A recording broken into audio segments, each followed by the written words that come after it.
Boa tarde, bem-vindos a mais um Mulheres na Literatura. Neste sábado, quase chuvoso em São Paulo, mas nós estamos aqui na Unibis Cultural, nesse espaço maravilhoso, e hoje minha convidada é muito especial, Fran. Bem-vinda ao Mulheres na Literatura, Fran Winand. Eu tenho o prazer de conversar com essa mulher lindíssima hoje, falando de um tema muito interessante e também muito atual para trazermos para o debate, que é o etarismo. Bem-vinda, Fran. Muito obrigada, é um prazer enorme estar aqui com vocês. Vou falar um pouquinho da Fran. Esse é um currículo bem resumido dessa mulher poderosa. A Fran é psicóloga com MBA em RH e mestrado em administração de empresas. Autora do livro Etarismo, um novo nome para um velho preconceito, consultora em programas de diversidade etária, integração geracional e mentorias em transição de carreira e pós-trabalho. É também responsável pelo blog Etarismo e professora de pós de RH, diversidade etária e palestrante. Muito bom, Fran.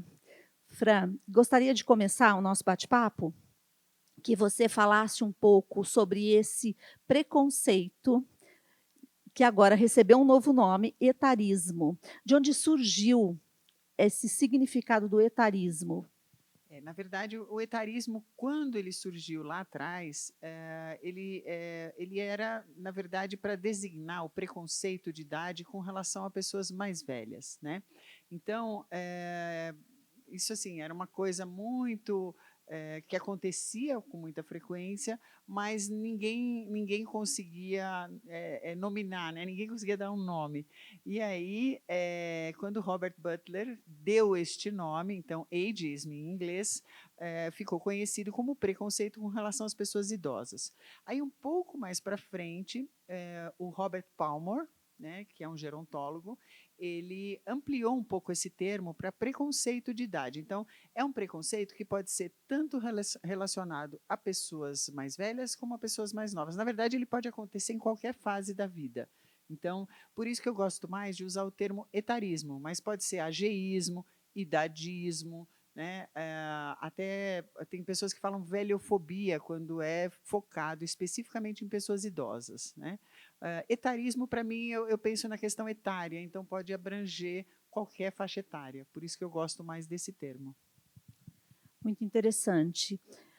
Acho que atualmente a gente tem ressignificado muitas palavras, né? E outras têm surgido para dar significado a diferentes comportamentos que antes parecia natural e hoje a gente percebe que não é tão natural assim, como é o significado do envelhecimento. Hoje, mais e mais pessoas estão ficando mais velhas, mais idosas, e que bom, tanto pelo avanço da medicina, provavelmente, acho que pela qualidade de vida que nós temos, pela alimentação. O fato é que nós temos envelhecido mais, a população tem envelhecido mais. Isso é um Sim, fato. a nossa pirâmide ela mudou totalmente, né? Então acho que desde a invenção da penicilina, né, a gente teve várias contribuições para esse aumento do envelhecimento. Então essa questão da saúde, né, a longevidade hoje ela é muito maior, né? Se a gente pensar no início dos anos de 1900, né, uma pessoa de 40 anos era uma pessoa idosa, né? Hoje, uma pessoa de 60 anos aqui no Brasil é chamada de idosa, mas não se sente com essa carga, né, do que é uma pessoa idosa, né? Eu tenho 59 e eu penso, meu Deus, o ano que vem eu sou uma pessoa idosa, né? E é uma palavra que carrega uma série de preconceitos mesmo, né? Sendo que a gente Sim, vai viver até os 80, 90, 100 anos, a gente não se sente idoso. sem dúvida, sem dúvida. Os medicamentos para as doenças crônicas, né? Tudo tem prolongado a vida. Minha mãe tem 96 anos. A minha é 93. Olha aí. As mulheres passando dos 90 e fácil, né? E com uma saúde muito estruturada, vamos dizer, para continuar tendo autonomia. E isso tem acontecido cada vez mais. Essa questão do preconceito com relação à idade, também a gente vê nos jovens, né? Porque tem toda essa classificação. Acho que você fala aqui numa parte do teu livro, eu até selecionei alguns trechinhos para que a gente pudesse avançar mais, abranger mais o tema, que fala sobre o os preconceitos com relação às gerações. A gente percebe isso, né. Quem nasceu em 2000, quem nasceu em 2010, geração Y, X, não é? Quando a gente fala de gerações, a gente tem uma tendência a rotular, né? Ah, porque a geração Z é assim assado, a geração Y é assim assado. Então, assim, a gente tem uma tendência a falar mal das gerações, né? Quando, na verdade, são generalizações, né, estereotipagens, para facilitar uma classificação. Elas podem ser úteis em alguns momentos, mas a gente tem que tomar muito cuidado, né? Hoje a gente fala muito em geração ageless, né? Sem idade, que é exatamente isso. São pessoas como eu, como você, que não se sentem dentro de nenhuma dessas classificações de geração X, de baby boomer, enfim, e que se sentem pessoas sem essas fronteiras de idade, né? Então, eu acho que é isso. Agora, quando a gente percebe, o que a gente percebe, na verdade, é que assim, quando a gente é jovem, a gente enxerga as pessoas mais velhas como muito mais velhas, né? Então, por exemplo, eu fiz uma pesquisa onde eu fiz o meu mestrado, perguntando para as pessoas, para os alunos de graduação, com que idade você considera uma pessoa velha, né? Então, são alunos que têm, sei lá, 19 anos de idade, né? A pessoa não precisava se identificar. Coloca lá com que idade você considera uma pessoa velha. E a média deu 50 anos. Velha. Então, por quê? Porque tem essa distância, né? E quanto mais você vai chegando perto do alvo, mais você vai empurrando essa distância. Então, tem isso. Isso que você traz, acho extremamente interessante quando a gente fala de qualquer tipo de preconceito, né. Porque o preconceito é uma ideia preconcebida, de algo que está distante de você. Isso acontece não só com relação à idade, mas acontece com relação a gênero, não é, a raça. Então, essa proximidade com a idade é o que também facilita, né, essa interação, para a gente reduzir um pouquinho esse preconceito. Você concorda? Como é que você vê isso? Eu concordo, e eu acho que até antes disso que você mencionou, o que acontece é que a gente tem uma interseccionalidade, né? Quando a gente divide a diversidade em pilares, né? Então, raça, quando você vai dividindo em pilares, você faz isso por uma questão didática. Fica mais fácil de você explicar, de você fazer o letramento, né? De você compreender. Mas, na verdade, nós somos pessoas integrais. E é muito difícil você tratar a idade como uma coisa separada de tudo. Então, por exemplo, eu sou mulher idosa. Então, eu tenho uma carga dupla de preconceito, né? Ou, se eu sou mulher negra idosa, eu tenho uma carga tripla de preconceito, né? Então, eu vou juntando outros pilares da diversidade que vão amplificando essa questão do preconceito. Então, isso é uma coisa. Agora, a segunda coisa que você falou é a integração geracional, né? Quando a gente consegue conviver com pessoas de várias idades, várias faixas etárias, todo mundo começa a perceber que não existe essa distância tão grande, né? E quando você não convive, a distância parece enorme. É porque fica muito distante da própria realidade. Sim. Então eu entendo que essa proximidade e tenha muito a ver mesmo, né, com a família, de estar junto, da proximidade do jovem, de estar ali conversando com os pais, com os avós, tudo isso auxilia e ajuda.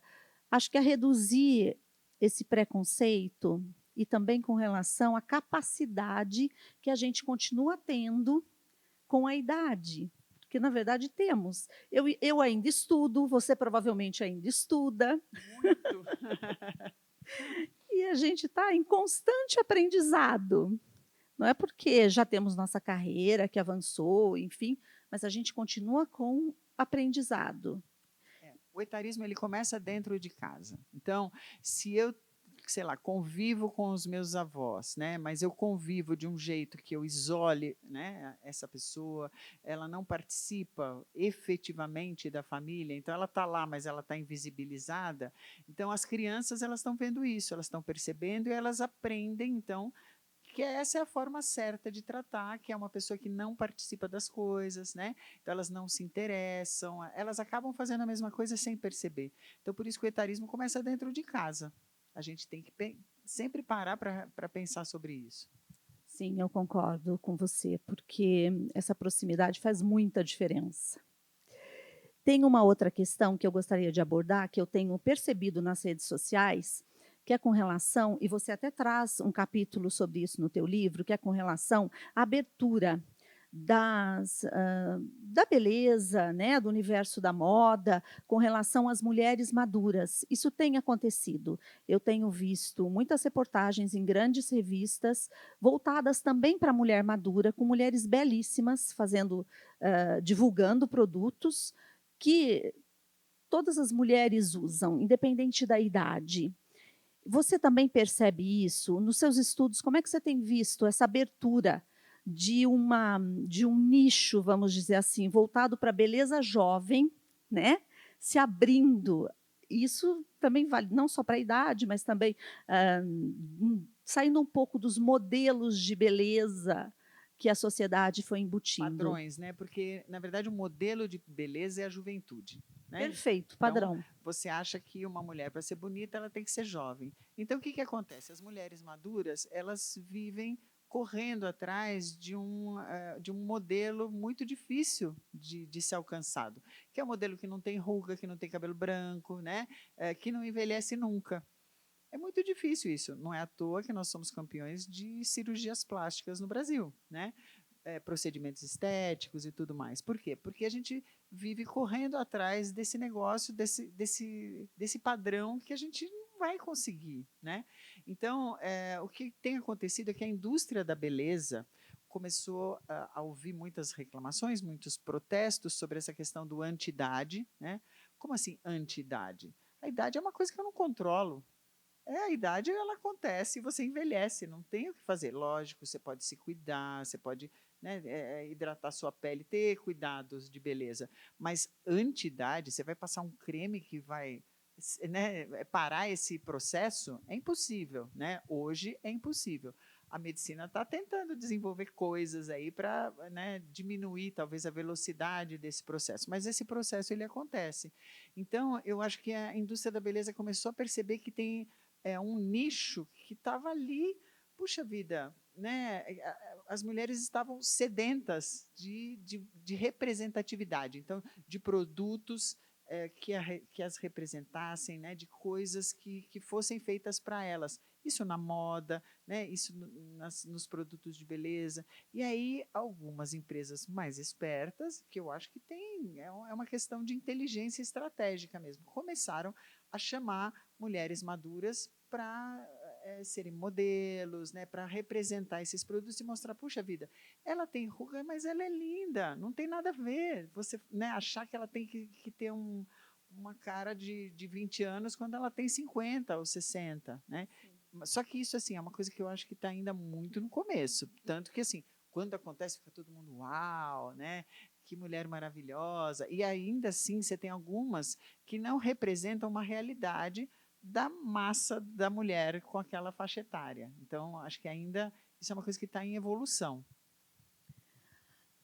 Eu entendo, eu te ouvindo assim com relação a essa representatividade, que a gente vai sempre conquistando aos poucos.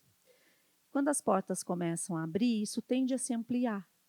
Foi assim, com a nossa própria liberdade enquanto mulher, né, da gente ter alguns direitos sociais necessários para o desenvolvimento, para que a gente pudesse ter direito a trabalhar, a estudar, a A votar, votar, a dirigir.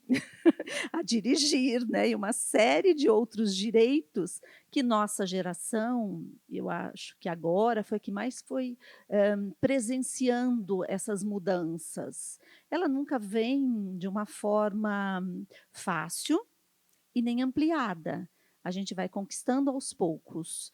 E tendo essa abertura, eu penso que no futuro próximo isso se dará, né, com mais destaque, vamos dizer assim, e passe a ser natural e não tão Isso está mudando. Inclusive, eu tenho participado, né, que eu trabalho para empresas e trabalho através de algumas consultorias em grandes projetos normalmente são grandes empresas que fazem isso. E tem grandes empresas que estão apostando nessa inserção de mulheres maduras, seja via empreendedorismo, seja via trabalho dentro das organizações mesmo, né? Trabalhando também essa questão da autoestima e tudo mais. Então, eu agora mesmo estou entrando essa semana num projeto bem grande voltado para mulheres, é, que mescla, eu acho que é mais voltado até para empreendedorismo, intraempreendedorismo e empreendedorismo, sabe? E eu acho que é isso. As empresas estão começando a ampliar o nosso escopo. Graças a Deus. Que bom. Eu queria que você falasse um pouco dessa questão das palestras nas empresas também. Como é que isso se dá? Que conteúdo você leva para essas palestras? Qual o interesse dessas empresas em estar levando esse tema para dentro, para discussão com seus colaboradores? É importante a gente ampliar também essa discussão. Ah, é legal. Na verdade, a gente tem vários formatos e vários tipos de solicitação, né? Então, por exemplo, eu vou fazer uma palestra de letramento na próxima semana para uma grande indústria na área de tecnologia, né? Então, letramento é quando você vai, vamos dizer, você vai fazer com que o conhecimento de todo mundo sobre este assunto fique padronizado, né? Então, a gente vai partir daqui, né? Num próximo momento, a gente pode aprofundar numa outra palestra, né? Então, esse pode ser um caminho. Eu já fiz alguns projetos, algumas palestras voltadas para sensibilização da cúpula. E aí pode ser tanto do conselho, como pode ser da alta liderança, da direção, né? Então, aí para sensibilizar, porque eu acredito muito que quando você fala em etarismo, em diversidade etária, mas em etarismo, para você trabalhar o preconceito, a cúpula tem que estar comprada, isso tem que estar nos valores da organização, porque não adianta nada eu ir lá e fazer uma palestra, e aí quando o gestor for entrevistar um candidato, uma candidata, ele tem o preconceito e ele não vai contratar essa pessoa porque ele acha que essa pessoa é muito velha para aquela função e pronto. Isso não está nos valores da organização.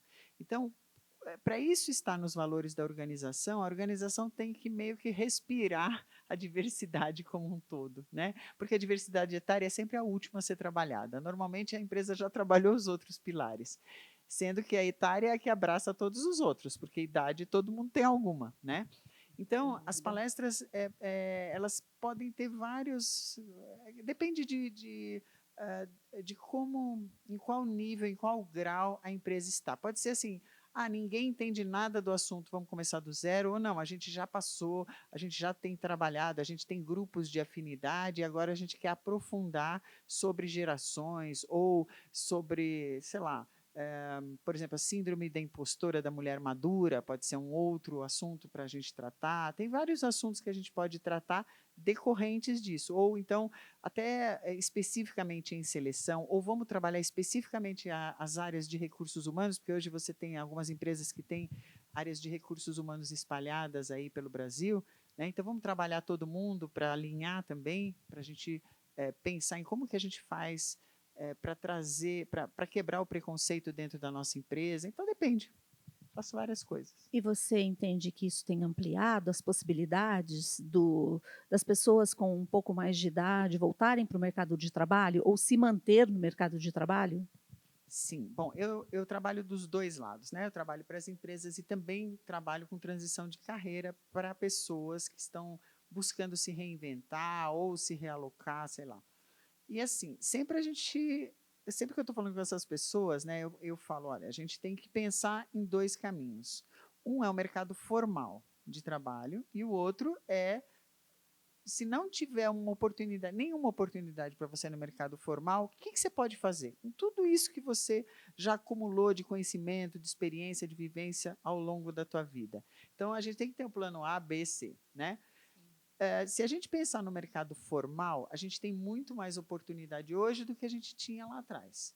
Muito mais. Só que ainda assim, a gente tem poucas oportunidades, considerando o número de pessoas que estão desempregadas ou que estão no mercado, né? Então, a gente tem que ser bem realista com relação a isso.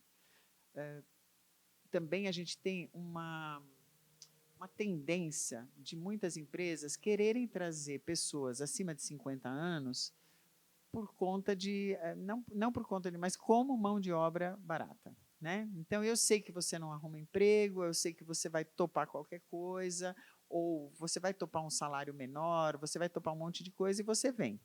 Então, tem empresas que estão fazendo isso, começam trazendo pessoas pela área, vamos dizer, sei lá, de telemarketing, onde eu vou ter um salário menor, então eu vou trazer pessoas mais velhas, porque os estudos já comprovam, as pessoas maduras têm mais estabilidade, né? Elas não ficam trocando de emprego, enfim, uma série de questões aí que Tem uma acabam atraindo. experiência de trabalho Tem uma experiência agregada. acumulada, tem jogo de cintura para lidar com pressão, né? Com problemas complexos que aparecem ali de uma hora para outra. Então, tem várias coisas que os estudos mostram que pessoas maduras podem ajudar bastante.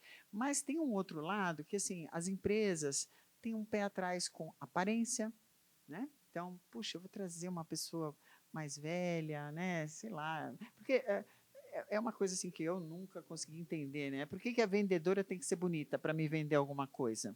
Né? A boa aparência é o quê? Né? Lembra aqueles salões do automóvel? Puxa vida, a pessoa vai comprar um carro porque Sim, a mulher que está lá é linda, maravilhosa, decotada? Quer dizer, é uma coisa que não faz muito sentido. Eu acho que você tem que ter inteligência, você tem que ter estratégia. Né? E isso não tem a ver com aparência. Eu acho que algumas empresas já estão percebendo isso. Mas voltando ao que eu estava falando, você acaba tendo muito essa coisa de vagas operacionais ou vagas com salários muito baixos para pessoas mais velhas. E também as empresas que estão abrindo as portas para 50 a mais, estão abrindo para 50 anos, 55, 60 estourando. Agora, eu quero ver alguém falar que está contratando pessoas de 70. Se a gente vai viver até os 100, por que eu não posso trazer alguém de 70? Né? verdade. Sem falar que, atualmente, as pessoas estão muito mais engajadas, né, em se reinventar, em se reestruturar, voltando a estudar ou permanecendo sempre se atualizando. Isso faz muita diferença para o mercado hoje. Isso que você traz do trabalho formal ou então de você optar por uma carreira que seja, não que esteja na informalidade, mas que Empreendedora. seja um empreendedor ou um autônomo, isso tem ganhado muito destaque, porque o mundo mudou muito, né, nos últimos 20 anos. Toda a era tecnológica, as facilidades. Com essa pandemia, então, a possibilidade de nós fazermos contatos virtuais é tamanho, né? Então, hoje em dia, nem a regionalidade a gente pode tirar como obstáculo. Essas pessoas também têm se engajado muito nessa questão mesmo de estar se reinventando. Você, como esse apoio de transição de carreira, você tem visto muito? Eu tenho visto que as pessoas estão estudando muito. Né? Quando a gente fala em lifelong learning, é uma coisa que tem acontecido mesmo, porque tem um estereótipo muito grande, né? Ah, pessoas mais velhas têm dificuldade com tecnologia. Ah, isso eu já estou tão enjoada de ouvir. Nossa, é assim um bordão, né? Só que assim, a tecnologia para a pessoa madura é como uma segunda língua para alguém que não é bilíngue, né? Então, ou seja, quando eu comecei a trabalhar, tinha um computador no andar, né? Agora eu levo ele na minha bolsa. Então, assim, é totalmente diferente. E eu tive que aprender. Eu fiz um monte de cursos e cada vez que sai um negócio novo eu aprendo. E eu acho que as pessoas acima de 50 anos fizeram isso, mostraram na pandemia, provaram que elas podem fazer isso. Pô, tudo bem, pode ser que a gente não tenha a mesma velocidade, sei lá, que a minha filha tenha, né? Que já né, nasceu com isso na mão, é diferente. Mas isso não significa que eu não possa fazer. Agora, por outro lado, eu sei lidar com pressão, talvez de um jeito melhor, né? Talvez eu tenha essa desenvoltura aí com coisas, problemas complexos, diferente, enfim. E outra, a gente tem que ter representatividade, né, dentro das organizações. Então, o meu cliente ele tem todas as idades. Se eu não tenho uma pessoa acima de 50 anos dentro da minha organização, como é que eu quero atender um cliente com mais de 50 anos? É difícil. Sem dúvida, essa questão da representatividade, eu acho que é um foco bem interessante, né, para essa mudança acontecer. Fran, me conta agora como é que surgiu para você essa questão do etarismo, de caminhar com relação a esse tema. O que que a Fran Da onde que surgiu essa vontade? Compartilha por nós. Então, eu venho da área de recursos humanos, né? E na área de recursos humanos a gente tem muitos marcadores etários, então eu entrei especificamente pela área de seleção, que é uma área onde você tem muita trava de idade, né?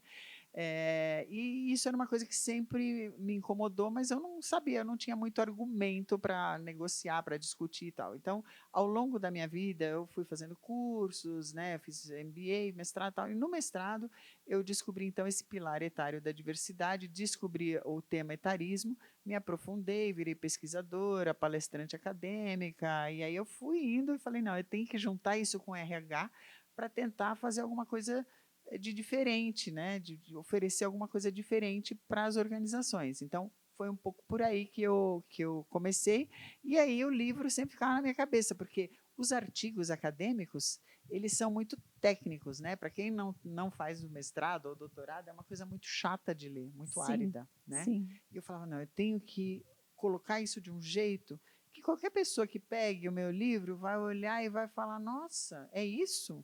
É simples assim, né? Então eu queria transformar isso em alguma coisa fácil, de fácil compreensão. Então foi um pouco isso que eu consegui, eu acho, fazer no livro. Eu acho que sim, porque algumas pessoas assim vêm me fazer perguntas super legais, sabe? Que eu vejo que do tipo assim, nossa, eu não deixava a minha mãe assistir o jornal à noite porque eu considerava muito violento, quer dizer, e agora eu percebi que eu tomei uma decisão por ela, considerando que ela não tem discernimento para ela tomar a decisão, sabe? Então, quer dizer, a pessoa leu e entendeu isso do jeito dela e conseguiu usar na vida dela. Então, essa que é a beleza da coisa. é belo mesmo. E trazer para uma linguagem mais acessível, né, para que as pessoas também possam se reconhecer, como você citou o exemplo. E é isso mesmo. Eu entendo que a literatura sempre nos propicia essa reflexão, quando a gente consegue nos colocar nos lugares, ou do personagem, ou entendimento. De fato, literatura, quando é muito técnica, ela não é palatável, né, não dá para absorver, você não conquista o leitor. E, de fato, trazer para a literatura mesmo, ou de ficção, ou mesmo desenvolvimento, é excelente. Parabéns pelo seu livro, viu? Ele ficou lindíssimo. Mostrar para vocês. Eu ganhei dela, olha, eu já separei aqui vários trechos que eu Então, eu, gostei. eu adoro, eu vou te dizer, porque assim, eu aprendi a gostar de artigo acadêmico, eu gosto, né? Eu sei que não é palatável, mas eu gosto muito de ler. Agora, o que eu gostaria era de escrever um livro onde eu mostrasse os exemplos através de alguma história, sabe? Eu acho que eu vou fazer um pouco isso agora. Trabalhar com storytelling, né, que faz É, toda a é. diferença. É muito bom. O Esse é meio que um storytelling, letramento. mas vamos dizer assim que está no meio do caminho. Tá, tá. Tem depoimentos aí. Isso é excelente. E aproxima mesmo, né, com depoimentos, que a gente consegue ver a realidade ali retratada. Então está aqui o livro da Fran, ó, Etarismo, um novo nome para um velho preconceito. Espero que vocês tenham oportunidade de conhecer. Fran, tem um outro capítulo aqui que eu selecionei, queria que você falasse um pouquinho sobre ele. Olha, saúde e etarismo. Afinal, o que é o tal do envelhecimento ativo? Então, assim, a gente tem essa coisa, eu nem vou falar do envelhecimento ativo da forma como está aí, que eu acho que também é um negócio que eu precisaria de muito tempo para explicar. Mas assim, a gente tem essa coisa de se cobrar muito, né? Para eu ser uma pessoa idosa, saudável, eu tenho que fazer isso, tenho que fazer aquilo, tenho que fazer. Você não deixaria de. Você viveria em função disso, né?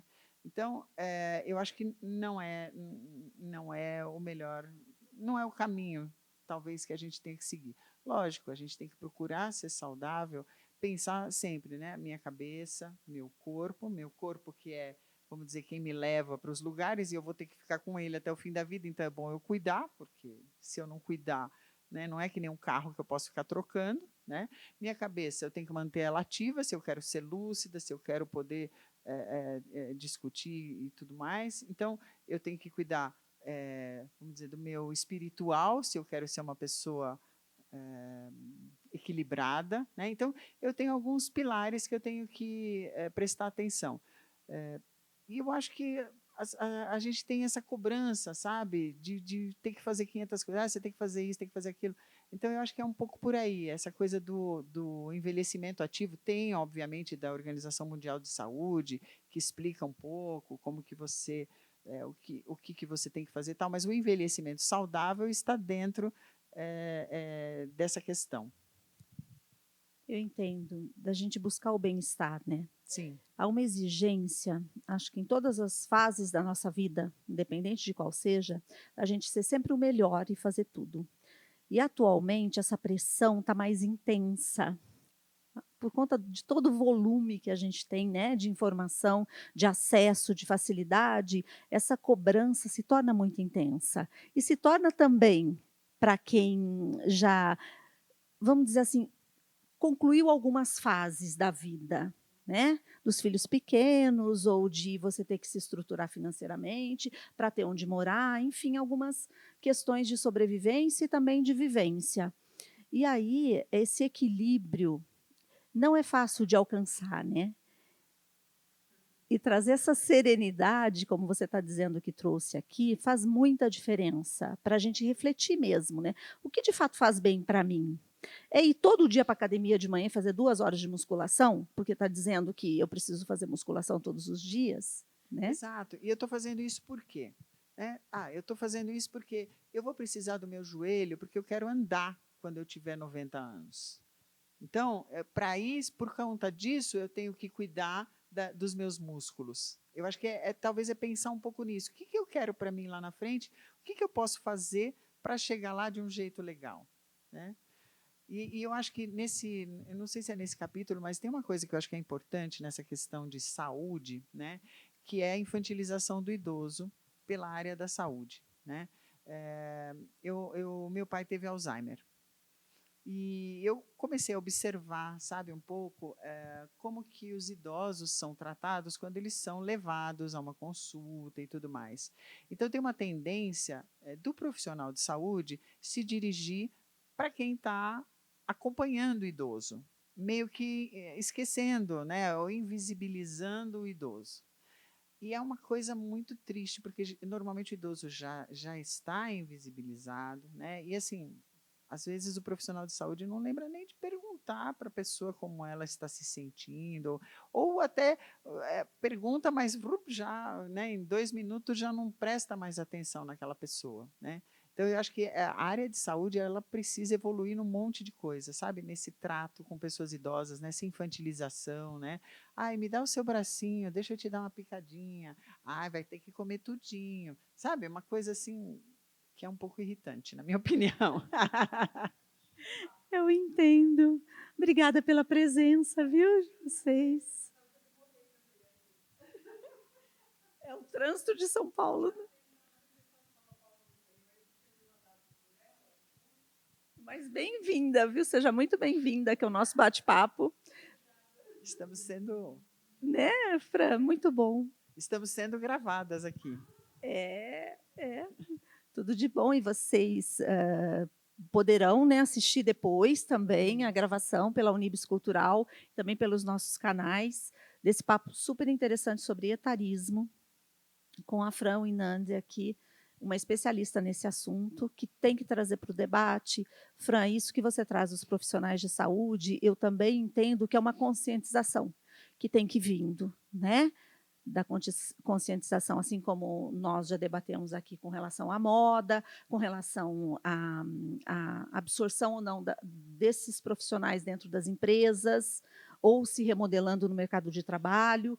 Então, essa conscientização é muito importante. Sim, o mercado da publicidade também acho que é importante, né, a gente comentar que assim, quando a gente fala da publicidade e propaganda, né, dessa estereotipização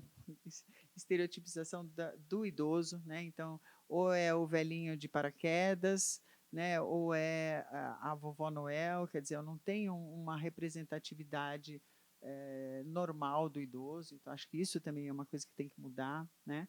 porque nós estamos envelhecendo. Um quarto da população tem mais de 50 anos de idade, hoje, né?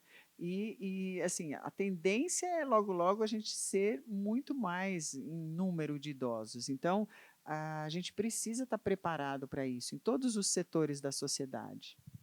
Sem dúvida. E continuar produzindo, né? Sim, Produzindo. isso é fundamental para a questão financeira, né? Porque a gente tem que se manter de alguma forma, quer dizer, eu vou viver até os 90, 100 anos, e aí, como que eu faço para me manter? Que eu acho que é a grande preocupação de todo mundo no envelhecimento, ninguém quer depender de ninguém, né? E tem a questão mental mesmo, né? De você continuar produzindo, de você crescer em termos de cabeça, Intelectual, né? intelectual, exato, Continuar evoluindo. evoluindo. Porque se a gente for pensar em toda a evolução que nós tivemos nas 2 ou 3 últimas décadas, isso tende a acelerar nos próximos anos. Sim, E esse acompanhamento só é possível quando você está inserido nesse contexto, quando você discorre desse contexto, como você trouxe agora com relação aos profissionais. Então, assim, tratar como uma criança, como quem não tem mais vontade, como quem não pode mais fazer suas próprias escolhas, fazer tudo exato, isso. exato. Quanto mais você é excluído, né, enfim, menos você consegue crescer, menos você consegue oferecer o que você tem de melhor, na verdade, né? Todo mundo quer fazer parte. Sem dúvida. E é muito bom, né? Eu percebo assim dentro da família o quão bom é a gente ter essa troca, né? Dos avós, dos pais, depois com as novas gerações, o quanto isso é importante para todos. Não é só importante para quem está envelhecendo, é importante para a criança também, que está naquele É, ambiente. eu participei de um bate-papo outro dia e a pessoa que me entrevistou levou os filhos, né? Levou as duas crianças que estavam de férias. E a menina, acho que tinha, não sei se 9, 10 anos de idade, quando terminou, eu falei, e aí, você gostou? Porque ficou quietinha assistindo, né? Eu falei, e aí, vocês gostaram? Aí ela falou assim, nossa, eu pensei tanto na minha avó, porque direto ela tá nos almoços, né? Vai todo mundo no final de semana, a gente fica conversando e tal, mas ninguém dá atenção para ela. Nossa, aquilo me pegou de um jeito, porque é isso, né? Por isso que quando eu te falo que essa coisa vem, né, dentro de casa, né, que o etarismo começa dentro de casa, a gente não percebe que a gente faz isso. Mas o que acontece? A pessoa está lá, está um pouco surda, por exemplo, né? Pode estar um pouco surda, ou sei lá, não, é alguém que repete 10 vezes a mesma coisa, então você fala, ai, sabe, não vou nem perguntar, porque vai me contar de novo aquela história. Então, assim, às vezes os próprios familiares evitam, né, o contato, ou também tipo, não vou levar no cinema porque não ouve direito, não vou levar no restaurante porque não pode comer um monte de coisa porque tem diabetes, ou porque não pode beber, ou não vou oferecer um vinho porque, sei lá. Né? Então, assim, eu começo a podar, dizer, não vou fazer isso, não vou fazer aquilo, não vou fazer isso. Aí você vai colocando a pessoa de um jeito que ela fica totalmente isolada. E aí existe muito suicídio de idosos. Hoje eu postei isso até no meu story, né? Porque os idosos ficam deprimidos, ficam muito deprimidos. É uma situação muito triste. E muitas vezes isso é feito de uma forma inconsciente. Total. Na maioria das vezes é. É, Na maioria das feito de vezes uma é. forma inconsciente, porque a nossa cultura não nos ensinou, vamos dizer assim, a valorizar o idoso. Essa é a verdade. Diferente de algumas culturas orientais que valorizam muito, né, os seus pais, avós, a cultura ocidental, ela não valoriza o idoso. Então é importante essa consciência, né, É. tá vindo. E hoje no Oriente também eles já começam a ter alguns problemas de etarismo, que antes nem se falava nisso. Mas tem a ver com o capitalismo, que não é o capitalismo consciente, né? Essa coisa da gente querer mais e mais e de tudo ser descartável, inclusive as relações. Então, eu acho que isso começa a acontecer também onde não acontecia, o que é uma pena, né? É muito triste. Muito triste mesmo. Mas, Fran, super obrigada, viu? do seu bate-papo, adorei. Aprendi muito, sempre gosto de estar no Mulheres, porque é um momento de aprendizado também. E falar sobre esse tema tão essencial hoje, e a gente poder, né, ter esse espaço aqui da Unibis para poder trazer isso, é excepcional. Parabéns. Muito obrigada, eu que agradeço o convite, eu espero que as pessoas gostem. Ah, com certeza. Por favor, eu gostaria que você divulgasse seu trabalho, as redes sociais, fique à vontade. Eu estou como Fran Winandi no LinkedIn, onde eu tenho, na verdade agora tem que entrar como seguidor, porque eles têm um limite, né, de conexões, mas lá eu posto muitos conteúdos, então eu ponho bastante coisa no meu LinkedIn, então sempre que tem alguma coisa, alguma novidade, uma coisa diferente. No Instagram é @fran_winandi, WINANDY, onde eu tenho bastante coisa também, mas ali é um conteúdo um pouco diferente. Eu acho que são essas redes que eu mais atuo. E você também tem um blog que fala Eu sobre tenho um blog, etarismo. sim, www.etarismo.com.br. Então, ali eu também tento ter uma regularidade de postagem. Tento. Nós estávamos comentando, né, Fran, um pouco antes de iniciar, o quanto que a gente também tem que aprender o tempo todo, não é? Ir fazendo e trabalhando as nossas Exato. redes. Exato, porque eu estava comentando com a Helena que hoje eu sou eu, né? A Fran é a Fran, a Calantes é a Fran. Então, eu sou do office boy ao CEO da minha empresa, sou eu. Então, é complicado a gente dar conta de tudo, porque, né, eu dou palestra, eu escrevo, faço curso, dou consultoria, sou parceira de outras consultorias. Então, assim, é muita coisa, né? Mas a gente dá conta, a mulher está acostumada. Ah, com certeza. E eu avalio que é sempre muito bom, né? Porque conforme a gente vai aprendendo coisas novas, isso é excelente quando a gente amadurece também para perceber, e a gente vai evoluindo, né, em diversas áreas que nem imaginávamos que era possível, né, fazer edição de vídeo, fazer Verdade, você vai postagens. ativando os neurônios. É isso aí, em constante aprendizado. Perfeito. Muito bom, gratidão, viu? Eu que agradeço. Meu livro está à venda na Amazon, então tanto e-book como o livro físico, acho que é o lugar mais fácil de encontrar.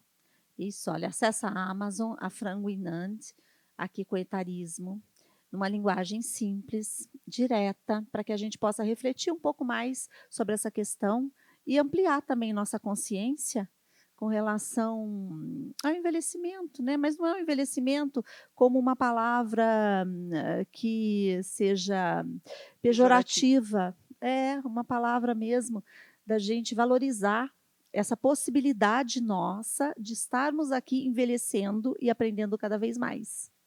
Perfeito. Muito obrigada pelo convite, muito obrigada pela presença. Obrigada pela presença, obrigada.